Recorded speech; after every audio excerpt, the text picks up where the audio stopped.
Hello friends, welcome to study points. और आज हम लोग शुरू करते हैं क्लास 9th का फिजिक्स और चैप्टर का नाम है विज्ञान और मापन। इसमें हम लोग आज पढ़ेंगे कि विभिन्न पद्धतियों में मात्रक और उनके संबंध, यानी अलग अलग पद्धति में उनका मात्रक क्या होता है और उनमें क्या संबंध होता है। तो यहाँ पर हम ये जानने की कोशिश करेंगे कि ये जो है यहाँ पर, एक मिनट, मैंने पेन सेलेक्ट कर लिया। तो यहाँ पर देख सकते हैं, यहाँ पर बताया गया है कि मात्रकों को प्राप्त करने के लिए किन दो बातों की आवश्यकता होती है। तो पहला है सूत्र और दूसरा है संकेत। तो आपको किसी भी मात्रक को प्राप्त लिखने के लिए दो चीज़ों की आवश्यकता होती है, एक तो सूत्र की जरूरत होगी और दूसरा संकेत की जरूरत होगी कि उसको किस संकेत के द्वारा, अक्षर के द्वारा प्रदर्शित करते हैं। तो जैसे यहाँ पर बताया गया है, जैसे यहाँ पर क्षेत्रफल है, तो यहाँ देख सकते हैं कि क्षेत्रफल का अगर फार्मूला आपको पता होना चाहिए। क्षेत्रफल बराबर होता है लंबाई गुणे चौड़ाई, लंबाई गुणे चौड़ाई। तो चौड़ाई का एसआई पद्धति में मात्रक क्या होता है और लंबाई का एसआई पद्धति में मात्रक क्या होता है। तो आपको मैं बता दूं कि लंबाई का मात्रक जो होता है एसआई पद्धति में मीटर होता है। तो हम इसको पूरा लिखेंगे मीटर, ठीक है, मीटर इनटू चौड़ाई का मात्रक क्या होगा, तो इसका भी मीटर हो जाएगा, मीटर। इसको मल्टीप्लाई करेंगे तो क्या आ जाएगा, मीटर, मीटर का स्क्वायर। तो इसको वर्ग मीटर पढ़ते हैं या मीटर का स्क्वायर पढ़ते हैं। अच्छा, इसी को अन्य मात्रक में चेंज करना होगा। जैसे मान लीजिए कि क्षेत्रफल का अन्य मात्रक बताना होगा, तो एक तो पता होना चाहिए कि मीटर एसआई पद्धति में होता है, जैसे सीजीएस पद्धति में। मैं इसको एसआई पद्धति की बात करूं और इधर बात कर लेता हूं सीजीएस पद्धति में, सीजीएस पद्धति में। तो सीजीएस पद्धति में लंबाई का मात्रक होता है क्या, सेंटीमीटर। तो मीटर और सेंटीमीटर में क्या संबंध होता है, तो आपको पता होना चाहिए कि एक मीटर बराबर होता है क्या, 100 सेंटीमीटर। ये पता होना चाहिए, 100 सेंटीमीटर। तो यहाँ पे कितने मीटर लिखा गया है, 2 मीटर है। तो यहाँ पे लिखेंगे 100 सेंटीमीटर गुणे 100 सेंटीमीटर। तो अगर क्षेत्रफल की बात करें तो क्षेत्रफल बराबर सेंटीमीटर यानी 100 सेंटीमीटर इंटू 100 सेंटीमीटर। तो ये हो जाएगा 10⁴ सेंटीमीटर। इसको लिख सकते हैं ऐसे, सेंटीमीटर भी लिख सकते हैं, ठीक है, सेंटीमीटर। तो कहने का मतलब क्या है कि अगर आपको मात्रक और दूसरे मात्रक में संबंध लिखना है, एसआई मात्रक से सीजीएस मात्रक में बदलना है, या एसआई से एपीएस में बदलना है, या सीजीएस से एपीएस में बदलना है, तो सबसे पहले आपको सूत्र का पता होना चाहिए। अगर सूत्र पता रहेगा तभी हम ज्ञात कर सकते हैं। जैसे मैं आपसे पूछ दूं कि वेग, यहाँ पर मैं लिख दूं वेग, वेग का मात्रक पूछूं तो क्या, तो वेग का फार्मूला पता होना चाहिए। वेग का क्या पता होना चाहिए, फार्मूला पता होना चाहिए। तो वेग का फार्मूला क्या होता है, वेग कहते किसे हैं, विस्थापन परिवर्तन की दर को वेग कहते हैं। यानी ऊपर लिखेंगे विस्थापन डेल्टा एक्स डिवाइडेड बाई में डेल्टा टी। तो डेल्टा एक्स का, एक्स क्या है, दूरी है या विस्थापन है, तो इसका मात्रक क्या हो जाएगा, मीटर, और इसका क्या हो जाएगा, सेकेंड। तो इसका मात्रक अगर मैं लिखूं यहाँ पर तो ये हो जाएगा मीटर प्रति सेकेंड। क्या हो जाएगा, मीटर प्रति सेकेंड। ये ध्यान देना होगा, मीटर प्रति सेकेंड। अब आयतन का आपसे पूछूं कि आयतन का मात्रक क्या होगा, तो इसका तो सूत्र पता होना चाहिए। तो ये होगा लंबाई गुणे चौड़ाई गुणे ऊंचाई, ये पता होना चाहिए। लंबाई का भी मात्रक क्या होता है, मीटर। ऊंचाई का, चौड़ाई का भी मात्रक क्या होगा, मीटर। ऊंचाई का भी मात्रक क्या होगा, मीटर। तो इसको अगर 3 मीटर को हम मल्टीप्लाई करेंगे तो ये हो जाएगा मीटर की घात कितना हो जाएगा, 3, यानी मीटर क्यूब। इसको अगर संक्षेप में लिखे संकेत के रूप में तो मीटर क्यूब, ठीक है, ऐसे लिख सकते हैं। अगर इसी को सेंटीमीटर में बदलना होगा तो कितने हो जाएगा, तो इसको सेंटीमीटर में बदलेंगे तो 10⁶ सेंटीमीटर सेंटीमीटर क्यूब हो जाएगा। क्या हो जाएगा? 10⁻6 सेंटीमीटर क्यूब। अब इसको मिलीमीटर में भी बदल सकते हैं, इसको सेंटीमीटर को भी मिलीमीटर में बदल सकते हैं। तो आपको पता होना चाहिए मिलीमीटर में कैसे बदला जाता है। घनत्व क्या होता है? तो घनत्व का, अगर घनत्व के बारे में मैं पूछूं तो घनत्व का फार्मूला आपको पता होना चाहिए। घनत्व बराबर होता है द्रव्यमान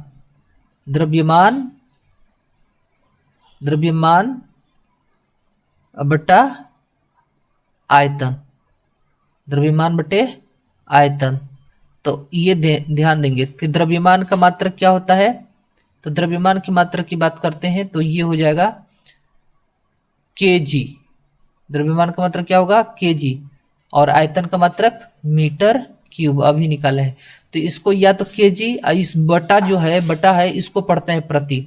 इसको ऐसे भी लिखा जा सकता है kg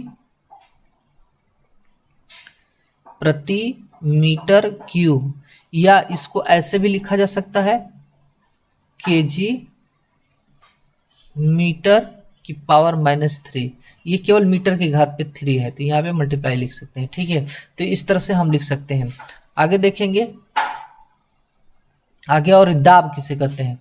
दाब क्या होता है कि दाब बराबर होता है, तो अगर दाब आपसे पूछा जाएगा कि दाब किसे कहते हैं, तो किसी सतह के लंबवत एकांक क्षेत्रफल पर लगने वाले बल को क्या कहते हैं? दाब कहते हैं। जैसे मान लीजिए कि यहाँ पर कोई सतह है, मैं ये ले लेता हूँ सतह, मैं बना ही देता हूँ। आप थोड़ा सा ध्यान देंगे, यहाँ पे देख लीजिए एक सतह है, ये सतह है और ये सतह का एरिया बड़ा है, यानी इसका सतह है, और जिसके एकांक क्षेत्रफल पे, यानी मान लो कि किसी छोटे से क्षेत्रफल, तो बल हमें लंबवत ऐसे लगाना है सीधा। तो यहाँ पर जो बल लगेगा उसको हम क्या बोलेंगे? दाब कहेंगे। यानी यहाँ पे जो क्षेत्रफल होगा उस क्षेत्रफल पर लगने वाले बल को क्या कहेंगे? दाब कहेंगे।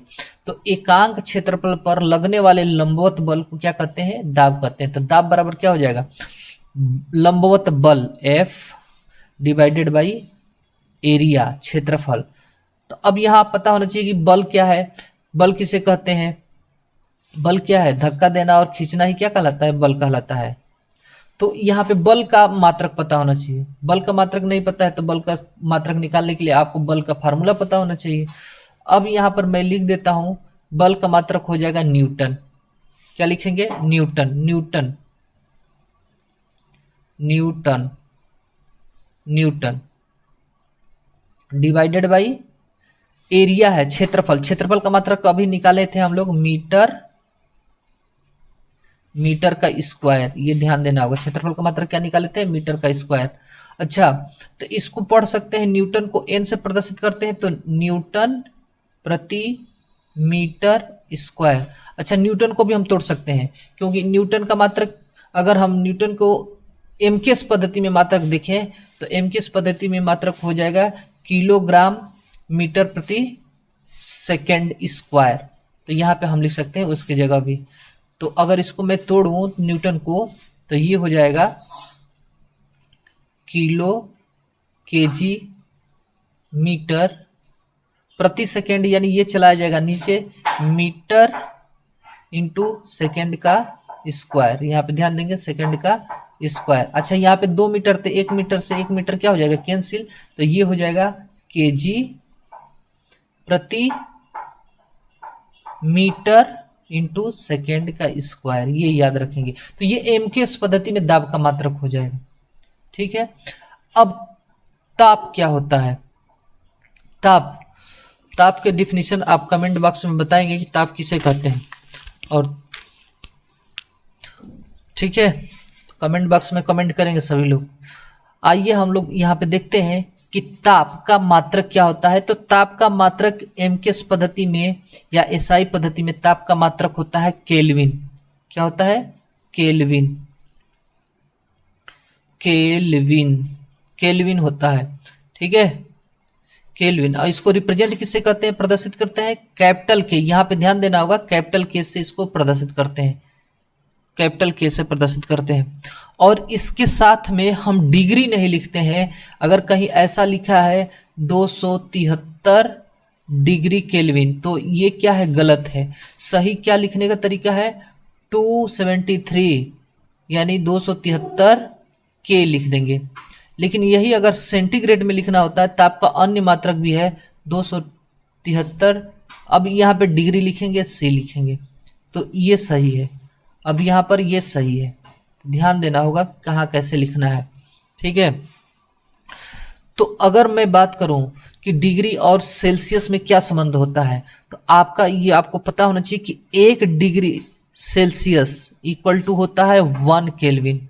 ये दोनों आपस में क्या होते हैं, 1 केल्विन का 1 भाग और 1 डिग्री का सेल्सियस का 1 भाग, ये आपस में क्या होते हैं, बराबर होते हैं, ठीक है। तो ये फार्मूला याद रखेंगे क्योंकि आगे इस पे न्यूमेरिकल आएगा। अब देखते हैं कुछ, इसमें आपको बता देते हैं कि यदि बर्फ के गलनांक की बात करें, यहाँ पे इंपॉर्टेंट है बर्फ की गलनांक, बर्फ का गलनांक की बात करें, बर्फ का गलनांक कितना होता है, तो बर्फ का गलनांक 0 degree Celsius C equal to, इसको अगर 0 डिग्री सेल्सियस होता है, यहाँ पे लिख देता हूँ 0 degree Celsius, 0 degree Celsius. 1 minute आप रुक जाएंगे, इसको हटा देते हैं। तो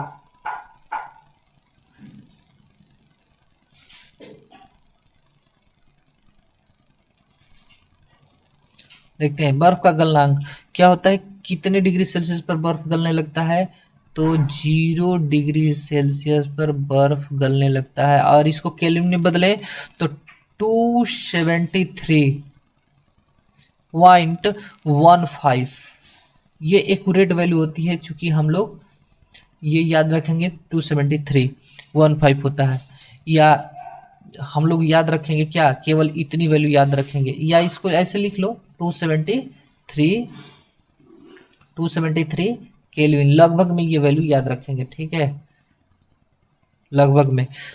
क्वथनांक कितना हो जाएगा, जल का क्वथनांक, तो थोड़ा सा स्लाइड को ऊपर करते हैं हम लोग। जल का क्वथनांक कितना होगा, जल का क्वथनांक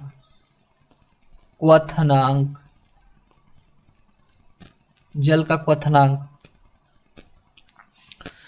तो जल क्वथनांक यानी 100 डिग्री सेल्सियस, यानी उबलने लगता है 100 डिग्री सेल्सियस पे, और ये इक्वल होता है 373.15 केल्विन के बराबर होता है। लगभग में इसको याद रखते हैं, इसको लगभग में, इसको भी लगभग में याद रखते हैं, कितना, 373। कहने का मतलब ये है कि 0 डिग्री सेल्सियस पर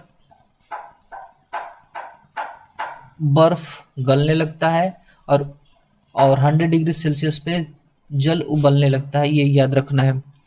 अब यहाँ से एक और बात आई, ऊष्मा। अगर ऊष्मा की परिभाषा क्या होती है, या ऊष्मा क्या है, ऊष्मा क्या है, तो ऊष्मा और ताप दोनों अलग अलग चीज है।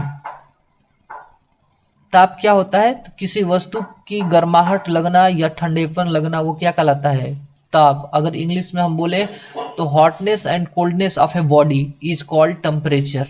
Hotness and coldness of a body is called temperature. तो किसी वस्तु की गर्माहट और ठंडापन क्या कहलाता है, ताप कहलाता है। हमें ये ताप से ये पता चलता है कि कोई वस्तु गर्म है या ठंडी है।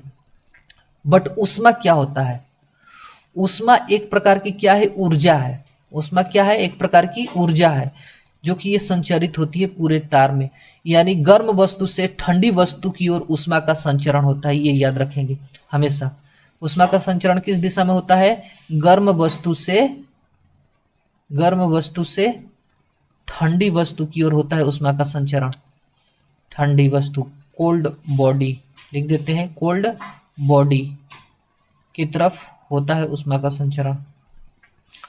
अब ऊष्मा जब ऊर्जा है, ऊष्मा क्या है, ऊर्जा है, तो इसका मात्रक क्या होगा, जूल हो जाएगा, JOUL, जूल हो जाएगा। इसको जे से प्रदर्शित करते हैं, जे से, स्मॉल जे से जूल हो जाएगा। अगर उष्मा का सीजीएस पद्धति में मात्रक देखें, सीजीएस पद्धति में, सीजीएस पद्धति में मात्रक होता है कैलोरी। क्या होता है? कैलोरी। कैलोरी ये सीजीएस पद्धति में मात्रक है, यानी छोटा मात्रक है कैलोरी। तो जनरली उष्मा को कैलोरी में ही मापा जाता है, जूल में बहुत कम मापा जाता है। कैलोरी, इसको किलो कैलोरी में भी हम मेजर कर सकते हैं। कैलोरी, किलो कैलोरी में भी मेजर कर सकते हैं। तो उष्मा हो गया। फिर आगे अब देखते हैं क्वेश्चन। क्वेश्चन क्या कह रहा है कि क्वेश्चन यहाँ पर है कि आंकिक प्रश्न है कि निम्नलिखित को सेल्सियस में बदलिए। तो यहाँ पर हमारे पास केल्विन में दे रखा है, हम इसको किस में बदलेंगे? सेल्सियस में हम बदलेंगे, सेल्सियस में बदलेंगे। तो सेल्सियस में बदलने के लिए हमारे पास फार्मूला होना चाहिए। तो फार्मूला अब बताइए क्या होता है? फार्मूला अभी तो पढ़े नहीं है।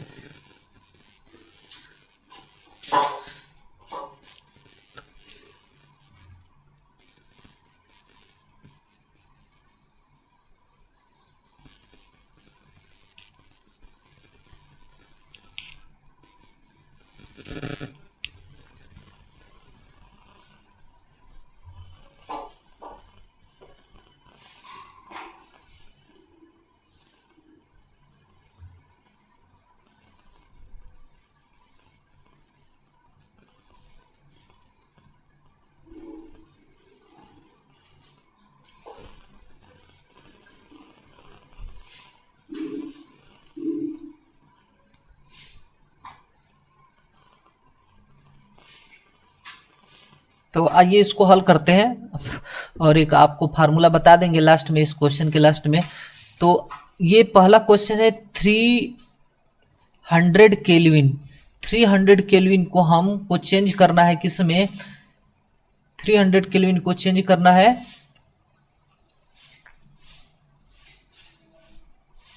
300 केल्विन को चेंज करना है डिग्री सेल्सियस में। तो हमारे पास जानते हैं, यहाँ पे देख लेते हैं यहाँ पे। तो पहले यहीं पे हल कर लेते हैं। पहला 300 केल्विन को चेंज करना है डिग्री सेल्सियस में, किस में बदलना है? डिग्री सेल्सियस में। अब यहाँ पे क्या वैल्यू आएगा ये नहीं पता, यहीं पे ये वैल्यू लानी है। तो हम लोग जानते हैं वी नो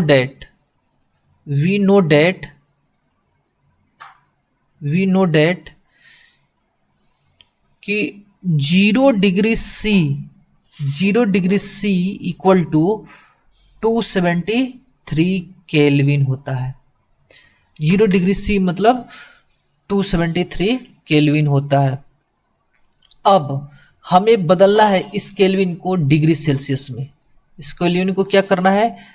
बदलना है डिग्री सेल्सियस में।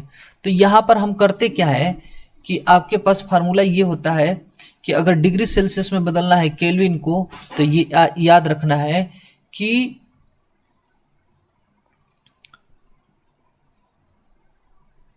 -300 273 केल्विन, इसको घटा देंगे, सब्ट्रैक्ट कर देंगे, तो जो हमारे पास आएगा वो डिग्री सेल्सियस में आएगा 27 डिग्री सेल्सियस। इसी तरह हम देख लेते हैं सेकेंड का क्या है? 573 केल्विन।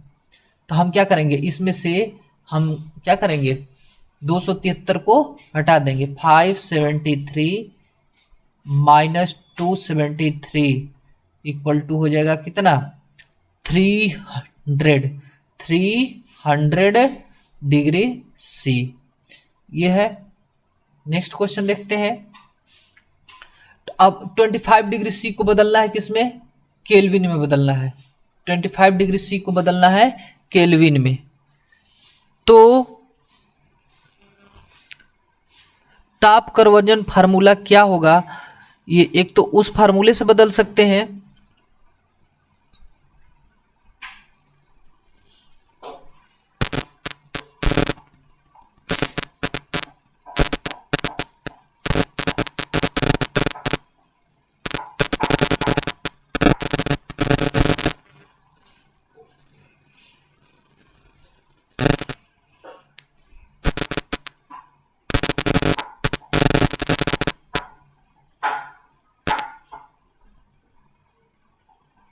तो यहाँ पे मैं फार्मूला लिख ही देता हूँ, देख लीजिए।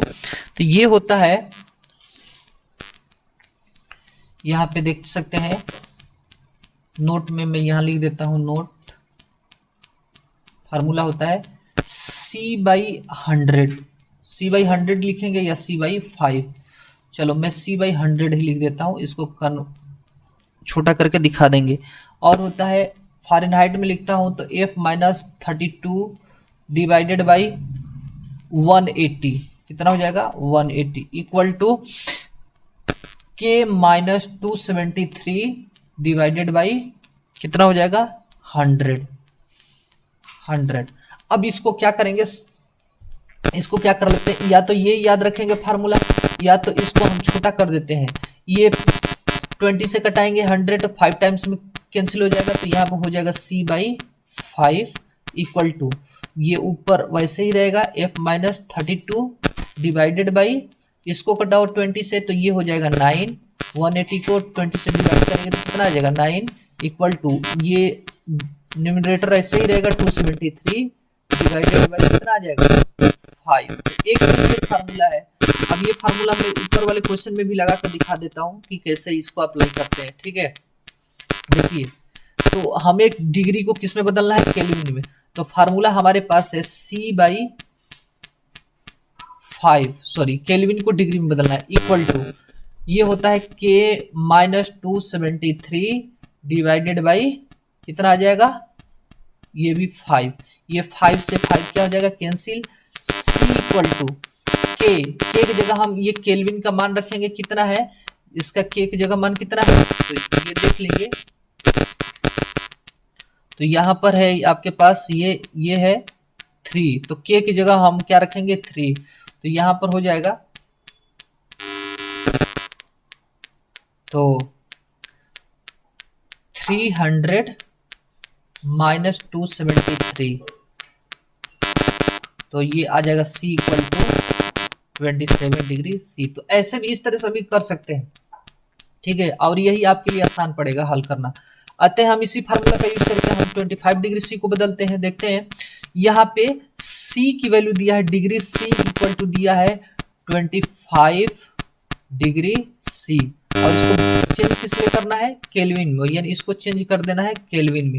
तो फार्मूला हम लगाते हैं, तो ये फार्मूला क्या हो जाएगा, C/5 equal to K-273 divided by 5। अब ये 5 से 5 क्या हो जाएगा कैंसिल, तो यहाँ पे C बचेगा, और इस C की जगह क्या रखेंगे 25 डिग्री C, यानी 25 रख देंगे, इक्वल टू मिल जाएगा K-273।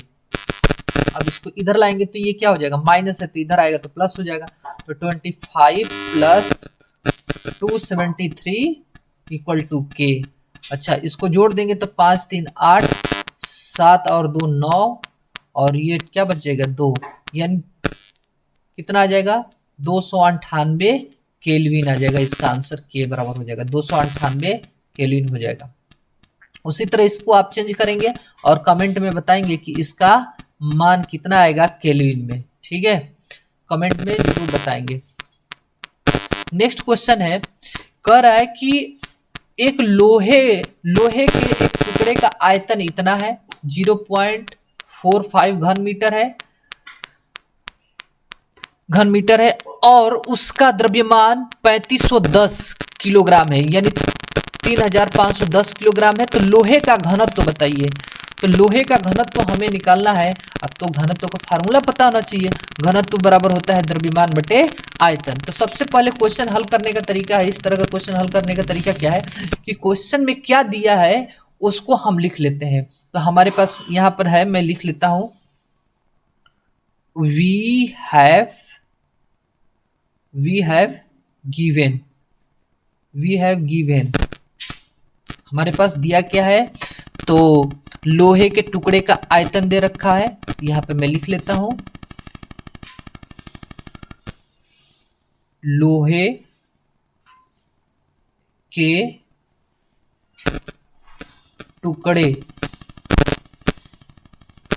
टुकड़े का आयतन, लोहे के टुकड़े का आयतन कितना दे रखा है, तो ये पता होना चाहिए। वी, आयतन को वी से प्रदर्शित करते हैं, 4.5, इसको मीटर क्यूब संक्षेप में लिख देते हैं।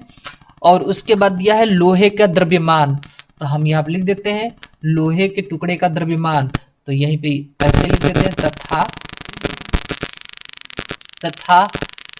द्रव्यमान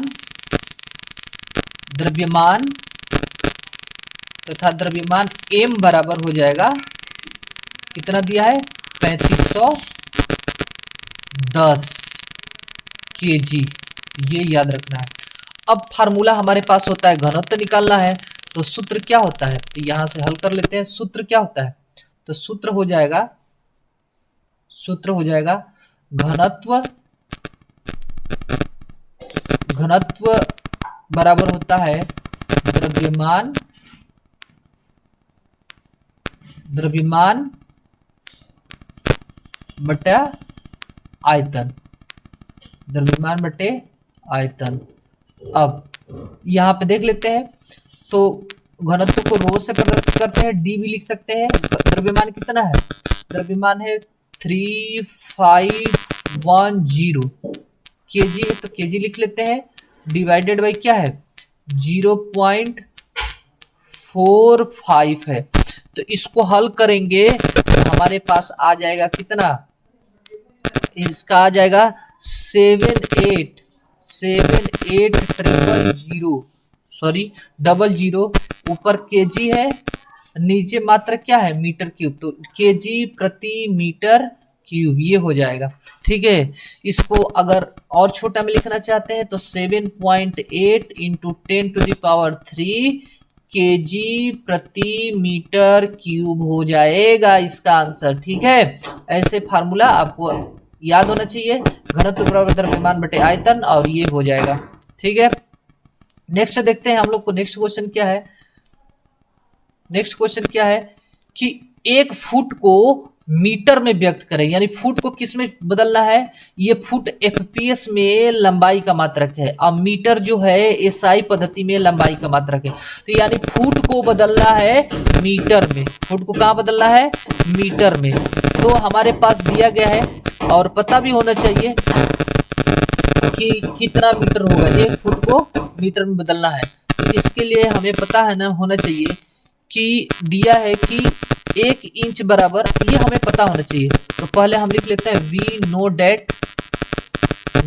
डेट हमें क्या पता होना चाहिए कि 1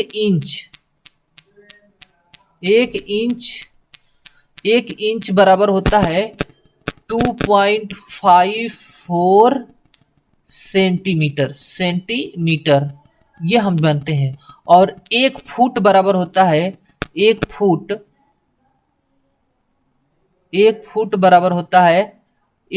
बराबर हो जाएगा 12 इंच हो जाएगा। 1 फुट बराबर कितना हो जाएगा 12 इंच। तो यहां पर हम चेंज कर सकते हैं, तो ये लिख सकते हैं 1 फुट, हम इंग्लिश में लिख देते हैं 1 फुट बराबर 12 इंच, और 12 इंच बराबर हम क्या कर देंगे, इसमें इंच को बदलेंगे सेंटीमीटर में, किस में बदलेंगे सेंटीमीटर में। तो ये हो जाएगा 12 गुणे, यहाँ पर 1 इंच है और 1 इंच की वैल्यू कितनी होती है 2.54, तो यहाँ पे लिखेंगे 2.54 सेंटीमीटर। मल्टीप्लाई करते हैं 12 का 12 चौक 48, यहाँ 8 हो जाएगा, 12 पचास 60 और 4 64, कितना हो जाएगा 64, यानी 64, यानी यहाँ पे हो जाएगा 4। ठीक है, यहाँ पे हो जाएगा 4। अब 12 दूना 24 अच्छे 30, यहाँ पे लिख लेंगे 30, हमारे पास आ जाएगा। अच्छा, यहाँ पे दशमलव के 2 स्थान है, तो यहाँ पे हम दशमलव लगा लेंगे, यानी ये आ जाएगा, दशमलव लगाएंगे तो 30.48 सेंटीमीटर हो जाएगा। क्या जाएगा 30.48 सेंटीमीटर। और जैसे ही ये सेंटीमीटर में बदल गया, तो अब हम इसको आसानी से किस में बदल सकते हैं, मीटर में बदल सकते हैं। तो 1 फुट इक्वल टू, ये सेंटीमीटर में है 30.48 सेंटीमीटर में है, तो इसमें हम क्या करेंगे 100 का इसमें भाग कर देंगे, तो हमारे पास निकल जाएगा इसमें, ये मीटर में आ जाएगा, मीटर में आ जाएगा। तो 1 फुट इक्वल टू 1 फुट बराबर कितना हो जाएगा, 1 फुट बराबर, ये FWT है, FWT 1 फुट, ठीक से लिख देते हैं, चलिए 1 फुट।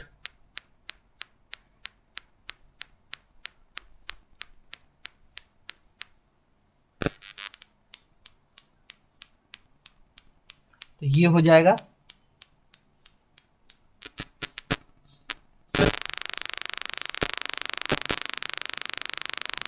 तो 1 फुट यहाँ पे लिख देते हैं, 1 फुट इक्वल टू कितना आ जाएगा बताएंगे। तो इसको हल करेंगे तो ये पॉइंट और इधर आ जाएगा, 0.3048 मीटर। तो ये रहा हम लोग का आंसर, ये याद रखना है, हल करना है, इसी तरह इसको हल करना है, ऐसे ही क्वेश्चन को हल करना है। नेक्स्ट क्वेश्चन है कि एक प्रकाश वर्ष द्वारा तय की गई दूरी को प्रकाश वर्ष कहते हैं। एक प्रकाश वर्ष में जो भी प्रकाश द्वारा दूरी तय की जाती है उसको कहते हैं प्रकाश वर्ष। इस दूरी को किलोमीटर में व्यक्त करें, यानी जो एक प्रकाश वर्ष है उसको किलोमीटर में चेंज करना है। प्रकाश 1 सेकंड में लगभग इतनी दूरी तय करता है, ठीक है, 1 सेकंड में इतनी दूरी तय करता है। तो हमें यहाँ ज्ञात करना है कि वह दूरी जो एक प्रकाश वर्ष है वो कितनी दूरी होगा, किलोमीटर में निकालना है। किस में निकालना है, किलोमीटर में। तो यहां पर हमारे पास दिया है कि प्रकाश 1 सेकंड में, यानी प्रकाश की चाल, तो यहां पर प्रति सेकंड में ये प्रकाश की चाल हो जाएगी। तो यहां पर हमारे पास गिवन है, वी हैव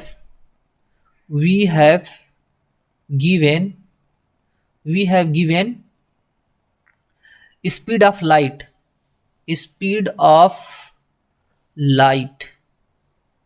ऑफ लाइट कितना है, तो इसको सी से रिप्रेजेंट करते हैं, 2.998 इंटू 10⁸ मीटर प्रति सेकेंड, ठीक है। अब हमें ज्ञात करना है कि एक वर्ष में कितना सेकंड होता है। तो एक वर्ष में कितना सेकंड होता है ये पता चल जाएगा तो हम निकाल लेंगे आराम से। और ये चाल हो गया, और ये फार्मूला हमको पता है कि चाल बराबर क्या होता है, दूरी बटे समय। तो दूरी बराबर क्या हो जाएगा, चाल गुणे समय। तो हम यहाँ पे लिख देते हैं दूरी बराबर, ये फार्मूला यूज करेंगे, दूरी बराबर चाल गुणे समय, ये हम यूज करेंगे। तो एक वर्ष में कितना सेकंड होता है पहले ये हमें पता होना चाहिए। तो हम समय निकाल लेते हैं। एक वर्ष बराबर होता है, एक वर्ष में कितने दिन होते हैं, 365। अब इसमें कुछ एक्स्ट्रा भी दिन हो जाते हैं तो हम इसमें 25 ले लेते हैं, तो 365 हो जाएंगे।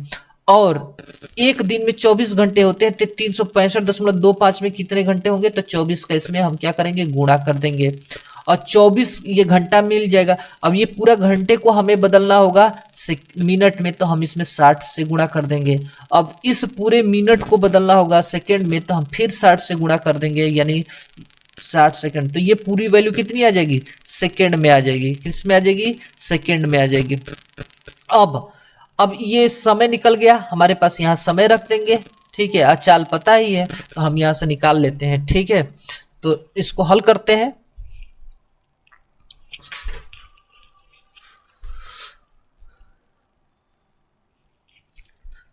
तो यहाँ पर इसको गुणा नहीं, मल्टीप्लाई नहीं करते, इसको ऐसे ही रहने देते हैं। अब देखते हैं यहाँ पे इस फार्मूले में हम लोग यहाँ पे वैल्यू रखते हैं, तो यहाँ से हल करते हैं, ध्यान देंगे। तो एक प्रकाश वर्ष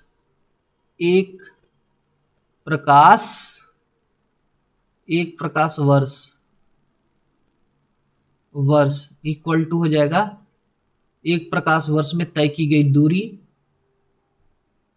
यानी यहां पे लिख सकते हैं चाल, प्रकाश की चाल गुणे समय।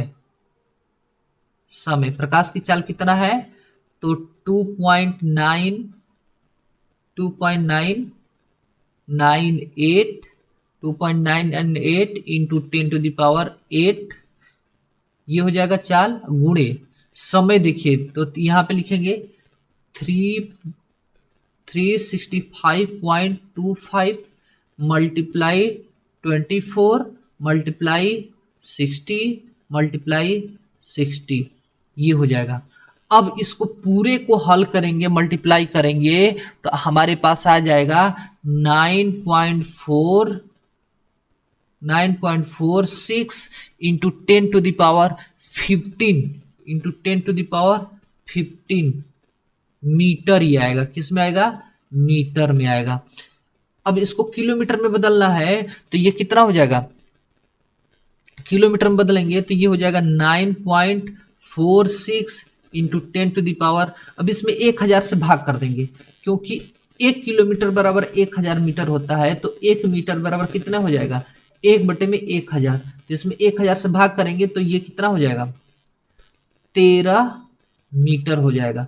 तो ये याद रखना है कि 1 light year, LIGHT light year, 1 light year equal to 9.46 into 10⁻13 metre आ जाएगा। ये हमारे पास इसका आंसर हो जाएगा। ठीक है, तो ये क्वेश्चन देख लीजिएगा और ये बहुत इंपॉर्टेंट क्वेश्चन है। ये वेरी वेरी इंपॉर्टेंट, इसको लिख सकते हैं वेरी वेरी इंपॉर्टेंट। ठीक है, ये क्वेश्चन, तो इस तरह के क्वेश्चन एग्जाम में आने की संभावनाएं रहती हैं। तो आगे देखते हैं नेक्स्ट क्वेश्चन क्या है। नेक्स्ट क्वेश्चन क्या है? कह रहा है कि 1 ग्राम बर्फ को पिघलाने के लिए 80 कैलोरी ऊष्मा की आवश्यकता होती है। तो 1 किलोग्राम बर्फ को पिघलाने के लिए कितने जूल की ऊर्जा की आवश्यकता होगी? तो हमारे पास दिया है, तो हम यहाँ पे लिख लेते हैं हमारे पास क्या क्या दिया है। वी हैव गिवन, तो वी हैव गिवन ये हमारे पास दिया है 1 ग्राम बर्फ को पिघलाने के लिए ऊष्मा, तो हम निकाल लेंगे। तो पहले यहाँ पे एक चीज देख लेते हैं ध्यान से कि हमारे पास पहले ये पता होना चाहिए कि 1 कैलोरी में कितना जूल ऊष्मा हो। हमें उसमें को जूल में चेंज करना है। जूल में, यहाँ पे कैलोरी है तो कैलोरी को हमें जूल में चेंज करेंगे तभी जाकर हमारा आंसर मिलेगा।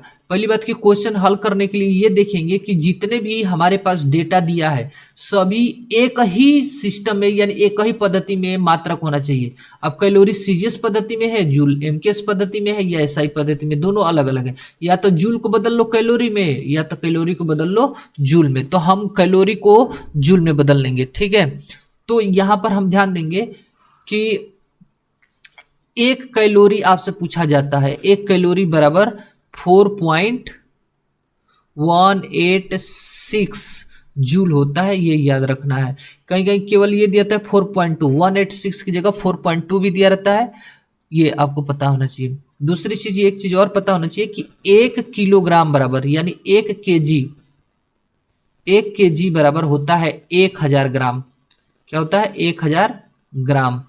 ग्राम को जी लिखते हैं न कि जीएम। ठीक है, ये भी याद रखना होगा। ठीक है, तो यहां पर हम देख लेते हैं, कह रहा है कि 1 किलोग्राम बर्फ को पिघलाने के लिए आवश्यक ऊष्मा। तो ध्यान देंगे, हम यहां पे लिख लेते हैं, ये दिया है कि 1 ग्राम बर्फ को पिघलाने के लिए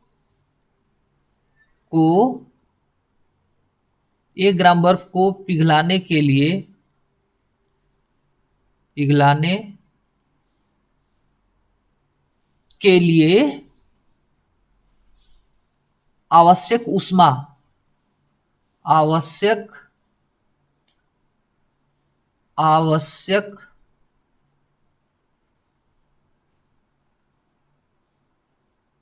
ऊष्मा बराबर कितना है? 80 कैलोरी। 80 कैलोरी। ठीक है, कितना है? 80 कैलोरी है। तो 1 ग्राम बर्फ को पिघलाने के लिए इतना 80 कैलोरी, तो 1000 ग्राम बर्फ को पिघलाने में कितने ऊष्मा की आवश्यकता होगी? तो 1000 ग्राम बर्फ को पिघलाने के लिए आवश्यक ऊष्मा बराबर 80 इंटू 1000 कैलोरी।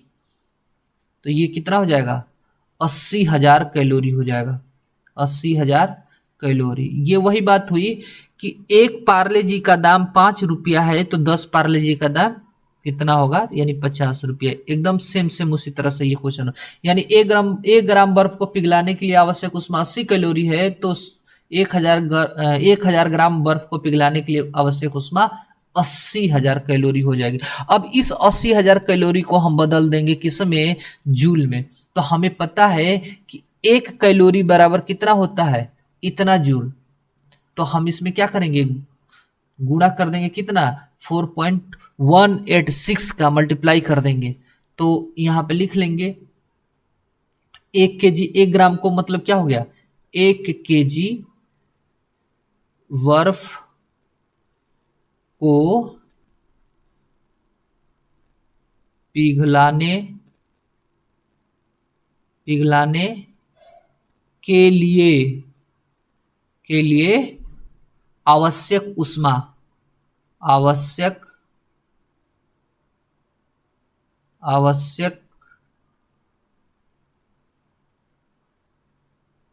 उष्मा बराबर 80,000 मल्टीप्लाइड बाय कितना, 4.186 जूल। अब ये आ जाएगा जूल में। अब इसको हल करेंगे तो कितना आ जाएगा, कोई बताए, तो आ जाएगा 3.35 इंटू 10⁵ जूल। तो इस तरीके से आपका फर्स्ट चैप्टर समाप्त हो गया, माप विज्ञान और मापन। इसमें कुछ और भी प्रश्न है तो इसके आगे वाले वीडियो में हम लोग देखेंगे कि इसमें जो वस्तुनिष्ठ प्रश्न है, प्रश्नावली में जो वस्तुनिष्ठ प्रश्न है यानी बहुविकल्पीय प्रश्न, उसका आंसर हम लोग देख लेंगे।